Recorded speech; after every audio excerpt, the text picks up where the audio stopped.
ጥንታዊ ታሪክና ታላቅ ህልም ያላት ኢትዮጵያ መሰረተ ልማቷን ለማዘመንና ለማስተካከል በከፍተኛ ፍጥነት ግስጋሴ ላይ ትገኛለች። በዚህ የመሰረተ ልማት አብዮት ፊት ከቆሙት መካከል የተራራቁትን በማገናኘት ለለውጥና ለእድገት መንገድ በመክፈት የሚታወቀው IFH ኢንጂነሪንግ ኃላፊነቱ የተወሰነ የግል ኩባንያ ስሙ በጉልህ ይጠቀሳል።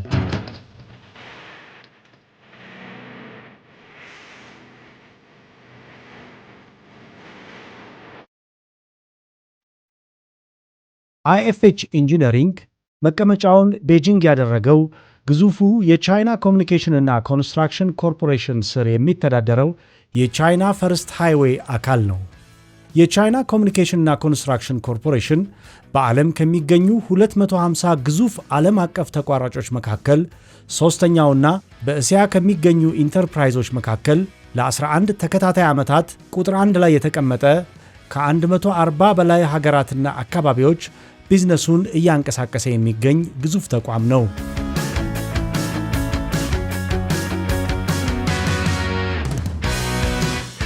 IFH ኢንጂነሪንግ በ2004 ዓ.ም ጠቅላላ የኮንስትራክሽን ሥራዎች እንዲሠራ በኢትዮጵያ ኢንቨስትመንት ኮሚሽን አማካኝነት ተመዝግቦ በመንቀሳቀስ ላይ የሚገኝ ሲሆን በከፍተኛ ካፒታል ራሱን በማደራጀት በአገሪቱ በርካታ ፕሮጀክቶች ውስጥ በመሳተፍ ጉልህ አሻራውን አስቀምጧል።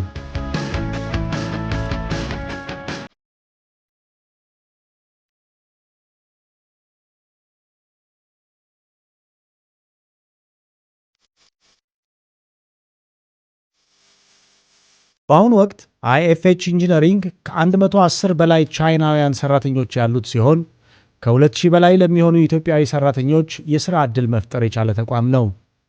IFH ኢንጂነሪንግ ከ32 በላይ የከተማ መንገዶችንና የአየር መንገድ ኮንስትራክሽን ሥራዎች፣ በ8 ሳይቶች የኮንዶሚኒየም መግቢያ መንገዶችንና በርካታ ሥራዎችን የሠራ ሲሆን ዋና ዋናዎቹም የአዲስ አበባ ቀለበት መንገድ ከምዕራፍ 1 እስከ ምዕራፍ 3፣ ከቦሌ አደባባይ እስከ መስቀል አደባባይ፣ ከቃሊቲ ቡልቡላ ቂሊንጦ፣ ከቃሊቲ አደባባይ እስከ ቱሉ ዲምቱ፣ ከጎተራ ወሎ ሰፈር፣ ከመገናኛ 4 ኪሎ፣ ከመስቀል አደባባይ ቃሊቲ አደባባይ፣ ከአፍሪካ ህብረት መስቀለኛ መንገድ መካኒሳ ቀለበት መንገድ አደባባይ፣ ላፍቶ ለቡ መካኒሳ የአስፓልት መንገዶችን በጥራት በመዘርጋት እንዲሁም የቦሌ ዓለም አቀፍ ኤርፖርት ማስፋፊያ ሥራዎችን በመስራትና በክልል ከተሞች ሌሎች በርካታ ሥራዎችን የሠራ አንጋፋና ግዙፍ ኩባንያ ነው።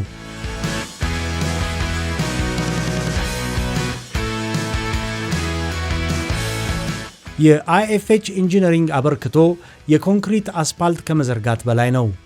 ይህም አዳዲስ ቴክኖሎጂዎችን በማስተዋወቅ ለደህንነት ቅድሚያ በመስጠትና ሺዎችን በማሰልጠን በኢትዮጵያ የመልማት ግስጋሴ የማይተካ ሚና እየተጫወተ ይገኛል።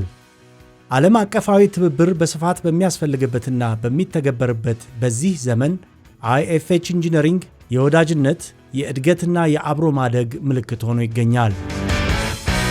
IFH ኢንጂነሪንግ ለኢትዮጵያ ነገ ዛሬን መገንባት